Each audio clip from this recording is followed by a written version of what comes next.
Inter Torino 2-1 nel suo clima generale da amichevole, soprattutto nel primo tempo, ci ha dato secondo me degli spunti veramente molto interessanti su cui un attimo dobbiamo discutere insieme. Ci sono stati ancora una volta quelli che secondo me sono dei segnali molto evidenti su quello che sarà il futuro tecnico e tattico dell'Inter. Dobbiamo parlare delle prestazioni di alcuni singoli in modo particolare, a partire anche da quel Marcus Thuram che per tanti è un caso addirittura. Mi avete scritto andando anche a rimettere in discussione le gerarchie in attacco. Vi devo lanciare poi una provocazione molto forte che secondo me farà discutere i tifosi, soprattutto quelli che sono infuriati per il discorso mercato dell'Inter. E a proposito di mercato dell'Inter, occhio al messaggio che ha lanciato Christian Chivu, che è un messaggio non banale secondo me. Allora ne parliamo in questo nuovo episodio di oggi, più a freddo il giorno dopo la partita. Vi porto in questo contenuto 5 cose che potreste non aver visto in Inter Torino di Coppa Italia. E allora ben ritrovati amiche e amici interisti, vi invito a lasciare un mi piace.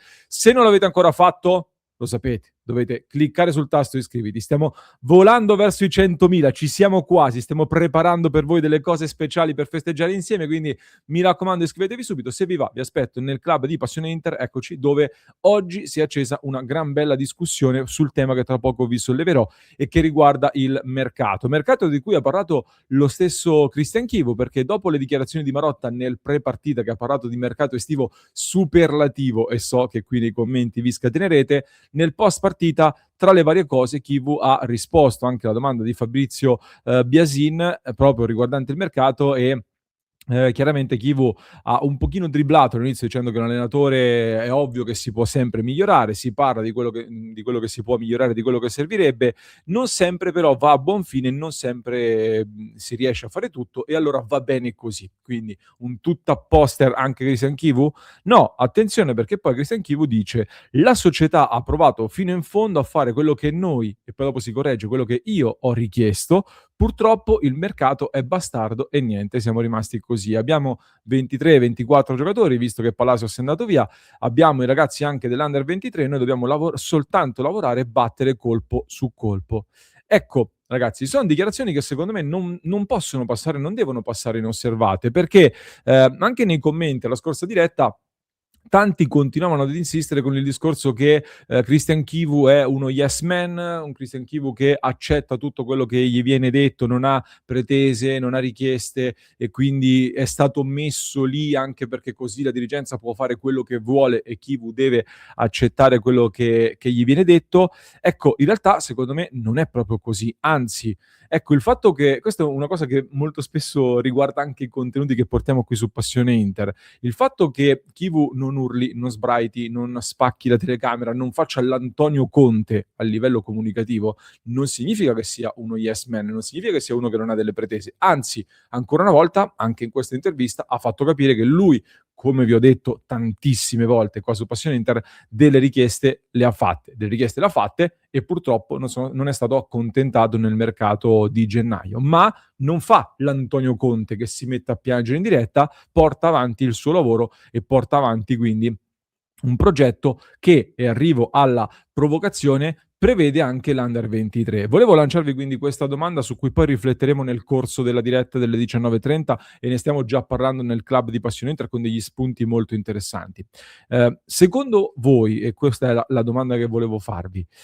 il fatto nell'andare a giudicare il mercato, quando si parla del mercato ci si limita al è stato comprato questo e è arrivato quest'altro, siamo più forti, siamo meno forti, è andato via quell'altro, quanto abbiamo speso, eccetera, eccetera. Nella valutazione complessiva del mercato che si sta facendo anche di questa stagione, non sarebbe secondo voi giusto considerare anche il fatto che quest'anno è stata creata anche l'Under 23, un Under 23 che quindi ti ha permesso, a proposito di discorsi di allungare la rosa, eccetera, di fare questa rotazione totale in Coppa Italia andando poi a risparmiare delle energie per il campionato, in particolare per la gara contro il Sassuolo di domenica, che è la partita più importante assolutamente in questo momento. E come dicevo ieri,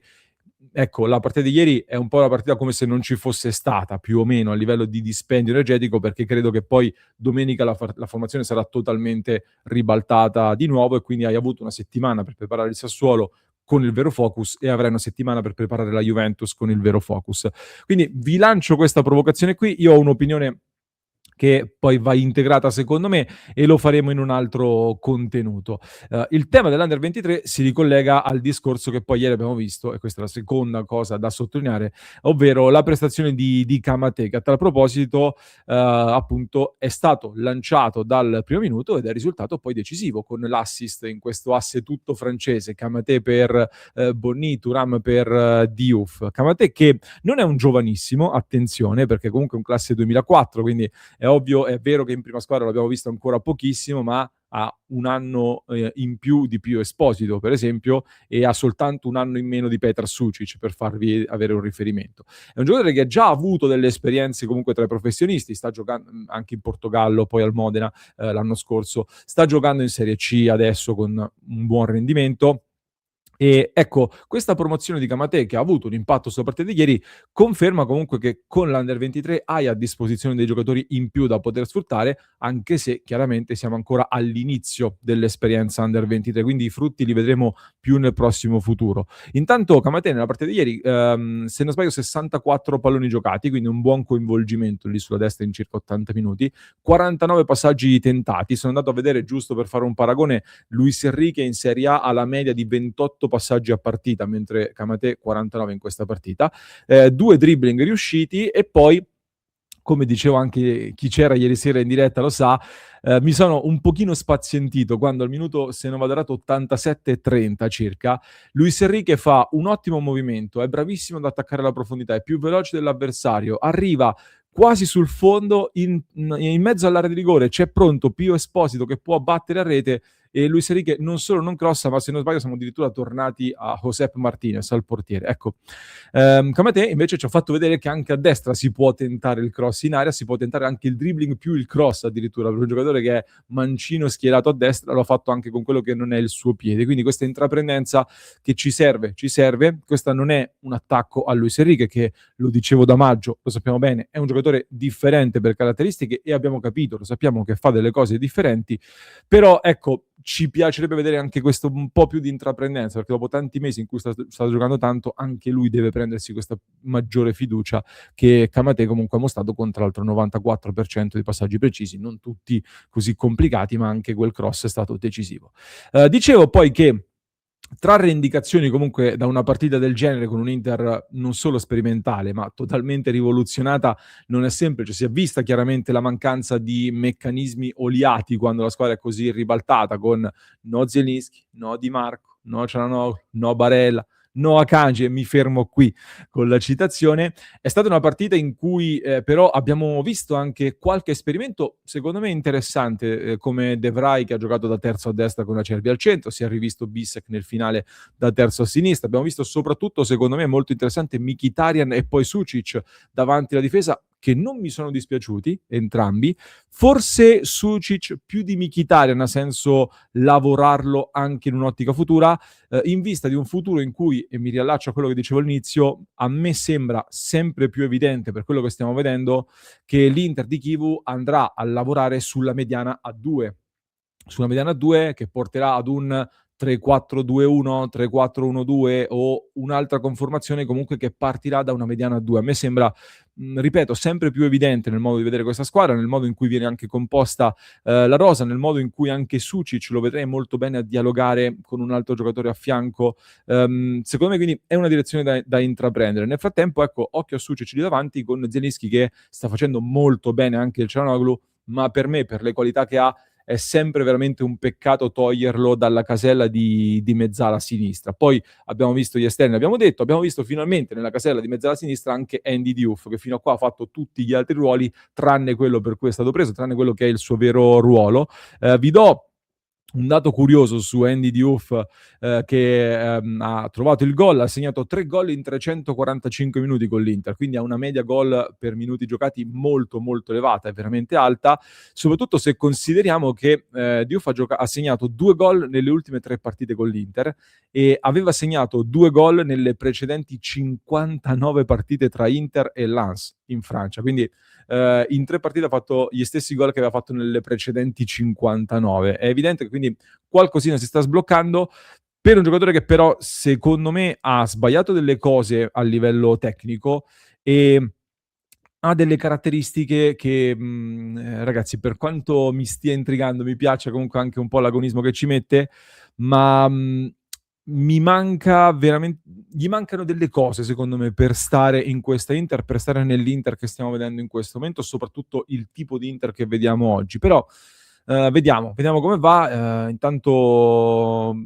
Intanto trova il gol, che male non fa sicuramente, a differenza di un Frattesi che anche ieri me lo aspettavo un pochino più presente, ma almeno l'ho visto meglio dal punto di vista fisico, dei chilometri percorsi e della gamba ieri Frattesi. Mentre chiedo a voi un giudizio sulla partita di Marcus Thuram, che anche ieri è stato messo nel mirino da tanti tifosi, ha fatto scatenare la chat in maniera clamorosa durante la diretta. Ora, è evidente, è sotto gli occhi di tutti, che il Thuram del 2024 e di inizio 2025, ma anche di agosto-settembre 2025, perché era partito bene in questa stagione, non lo stiamo vedendo appunto da quel periodo lì, non stiamo vedendo il vero Thuram. Ieri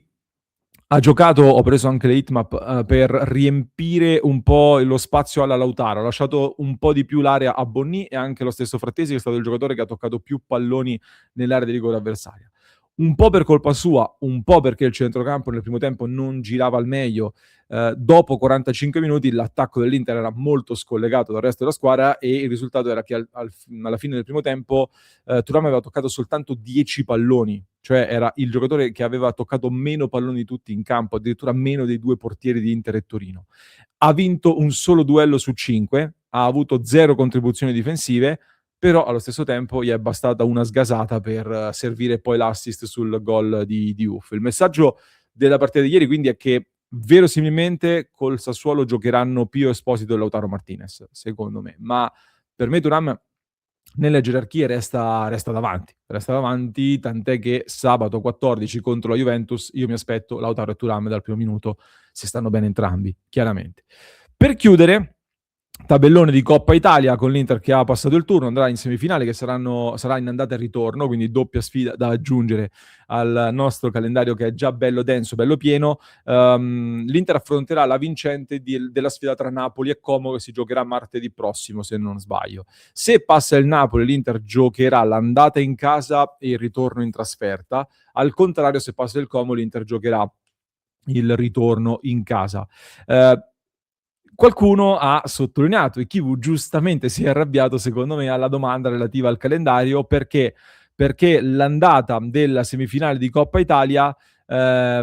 si inserisce praticamente nella settimana che precede il derby, che potrebbe essere un derby scudetto sostanzialmente. Quindi Milan-Inter si giocherà forse l'8 marzo, adesso vediamo, dipenderà anche dalla Champions League se l'Inter andrà agli ottavi o meno, e l'Inter si ritroverebbe, nel caso in cui dovesse superare il Bodo Glimt, a giocare Inter-Genoa, andata della semifinale di Coppa Italia, Milan-Inter, decisiva per lo scudetto, comunque molto importante verosimilmente per lo scudetto, e poi gli ottavi di finale di Champions League con in mezzo anche l'Atalanta e dopo la Fiorentina prima di arrivare alla sosta di marzo. Ecco, il mese di marzo sarà veramente molto intenso e Kivu giustamente si è arrabbiato dicendo anche una parolaccia per cui si è scusato, non capisco più niente di calcio, ecco, parafraso, se ci lamentiamo per aver raggiunto una semifinale. So che questo è un tema molto caldo che vi accenderà nei commenti, io per farvi accendere molto di più vi faccio solo notare che l'Inter arriverà al derby giocando Sassuolo-Inter, Inter-Juve, le due sfide col Bodo Glimt, la trasferta di Lecce, Inter-Genoa e l'andata della semifinale di Coppa Italia, quindi